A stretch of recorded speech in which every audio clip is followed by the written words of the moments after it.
As we approach the NBA trade deadline, are the Sacramento Kings interested in Tobias Harris? And conversely, is Philadelphia interested in trading for Bruce Brown, who could be a good depth piece for this Sixers team? Before we dive into all of the latest and juiciest 76ers trade rumors, how about Joel Embiid on Monday night?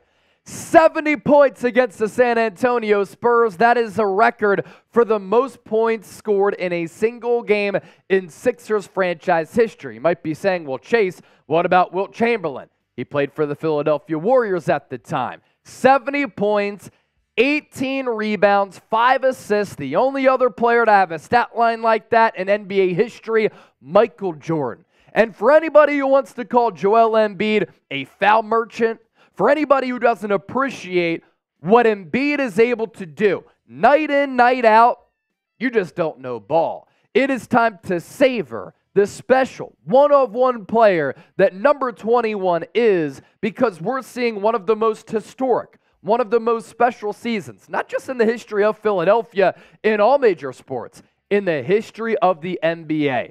So if you want to congratulate Embiid on the 70-piece, I want you to type MVP down below in the comment section. And that dumb rule of the amount of games that you have to play might keep him from winning his second straight MVP, which would be a damn shame. All right, let's get to the latest 76ers trade rumors here. The Sacramento Kings. Do they want Tobias Harris? Daryl Morey did a really long interview on 97.5 The Fanatic that we'll talk about later on this week. Myself, producer Jake Chipper.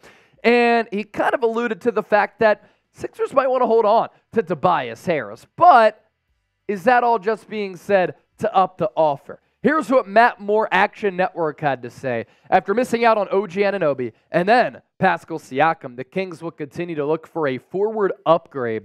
Jerami Grant, Bojan Bogdanovic, Herb Jones, among the names they're expected to explore options for. If the Sixers do decide to get spicy and they need a third team to move Tobias Harris to, the Kings could have interest. Tobias Harris this year, been playing a lot better basketball in recent memory. He was good to start the year, then he went into that lull. Everybody was calling for his head, some still are, but he's gotten back on track. And these numbers will certainly do the job. Almost 18 points per game, 6 rebounds, 3 assists, 51% from the floor, 37% from three-point range. The issue here, if you don't trade Tobias Harris, and then he walks an NBA free agency, you get nothing for him. If you are going to move on from Tobias Harris and you do trade him and you get some assets back, you're able to coop some assets back for a player that you don't have in your future plans. So the Sixers here have to decide if they're going to resign Tobias Harris or not. If not, is it smart to trade him now instead of losing him for nothing? I guarantee you, these are the conversations that Nick Nurse is having with Daryl Morey and Elton Brand included in those conversations, as well as this entire Sixers front office, because I don't really see a future in which Tobias Harris is here for the long haul unless Philadelphia makes a deep playoff run, they make it to the finals, win an NBA championship, then, of course, it might be wise to bring it back with that grouping. What do you think, though, and what say you? What should the Sixers do with Tobias Harris? T for trade, K for keep. Sound off with what you think down below in the comment section. How could a 3-team deal happen? Some people struggle to understand the nuances of how these deals are able to come to fruition and what teams could be interested. We're going to simplify all this for you here. Reports indicate that the Sixers want a backup point guard. Now, could Philadelphia look at Kyle Lowry, who was just traded away by the Miami Heat to the Charlotte Hornets because the Heat just got Terry Rozier, and you're looking at the Eastern Conference right now. Some moves have been made, and teams are making improvements. And across the NBA, we've seen OG Anunoby dealt to New York. We've seen Pascal Siakam get sent to the Indiana Pacers. Now the Miami Heat, they're bringing in Terry Rozier. It's up to the Sixers now to make their move and some trade options if they do want a backup point guard or a backup combo guard or just a backup shooting guard. You're looking at the likes as of right now of a Malcolm Brogdon, Markelle Fultz, Delon Wright, Alec Burks. The player that I would like the most is Malcolm Brogdon. I don't see, given the mental wherewithal and the mental nature that Markelle Fultz was in Philadelphia if he's going to be able to come back here and be a solid player. I do know this, though. If a move does happen, we're going to talk about it here on the show. And that's why you have to hit that bell icon, turn on those notifications when you do subscribe, because whenever we push out a video, we'll start to get in the fold with live shows and watch parties here soon after the NFL season. You'll be notified.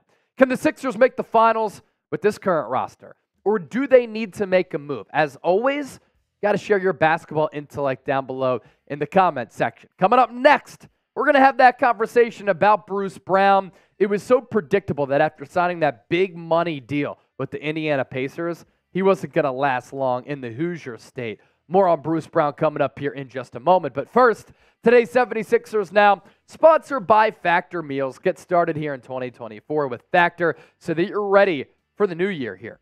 Factor's ready-to-eat meal delivery takes the stress out of meal planning, and it sets you up for success in the new year. Skip grocery stores, prep work, cooking fatigue. Instead, get chef-crafted, dietitian-approved meals delivered straight to your door. With over 35 meals to choose from every week, including options like keto, calorie smart, vegan plus, and veggie, and more, plus over 55 weekly add-ons, you're going to have a ton of nutritious and flavorful options to kickstart all of your resolutions.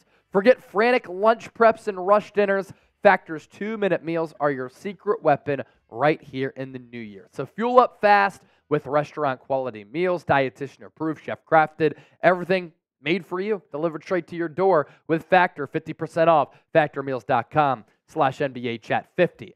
Now we segue to Bruce Brown. And if Philadelphia doesn't go big game hunting for like an elk, all right, for a hunting reference for all you hunters out there, could they go after a Bruce Brown who's more like a white-tailed deer? We bring it all to you here on the show. Bleacher Report on Bruce Brown.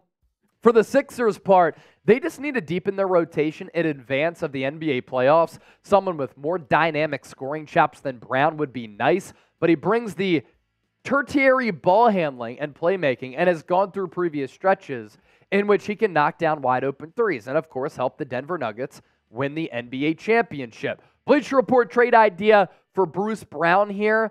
76ers receiving Bruce Brown. Nuggets getting Furkan Korkmaz, KJ Martin, Marcus Morris, 2026, 2029 second-round picks. Would that be technically the Raptors who would receive that? I think it might be the Raptors who would receive that, right? Yeah, the Raptors that would receive that. Please forgive us. We make mistakes from time to time. It's okay. We're not perfect. Nobody is.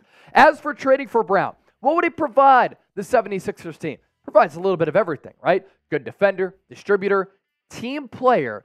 The shot, though, is inconsistent, but he's bouncy. He can defend. He has been able to knock down some three-pointers from time to time. And you look at his numbers this year, with more wide-open looks, does the efficiency go up? This is a classic case of him playing with the Denver Nuggets, winning an NBA championship, increasing his value, being pivotal in that playoff run. We know Mike Malone was like, "We ain't losing, Brucey Bree," during that parade speech. But then he got a bag from Indiana, and he was way too expensive for the Nuggets to bring back. But 12 points per game this year, 5 rebounds, 47.5% from the floor. That ain't bad. But a paltry 32.7% from three-point range. And why was he a big part of Denver's championship run? Because he could defend multiple positions. He could get up and down the floor. He served as a spot starter. He could fulfill that role of being a role player. He knocked down those open threes, and he was a really good piece on a team with a big who was an MVP level player and a guard who was an All-NBA, All-Star caliber player. Does that sound familiar? Joel Embiid, Tyrese Maxey, Nikola Jokic, Jamal Murray. Bruce Brown can fit on this team, and in the playoffs, he was good. Now, again, the three-point number's a little bit low. 31.5% from downtown, but the field goal number's pretty good. He would go on a heater, hit a couple of clutch shots, and that certainly moves the needle in addition to the quality defense and plus athleticism. So the trade idea once again here, 76ers receiving Bruce Brown, Raptors receiving Furkan Korkmaz, KJ Martin, Marcus Morris, and second-round picks in 2026 and 2029. I like Marcus Morris. I don't see Philadelphia moving off of him or Nicholas Batum, But if it gets you Bruce Brown, do you make that type of move? And is Toronto trying to move off that lofty contract for a rebuilding team? Who wins the trade? S for Sixers, R for the Raptors. Make sure you subscribe for more trade deadline content. This channel's been on a heater of late, all thanks to all of your support, and we're going to continue to stay humming.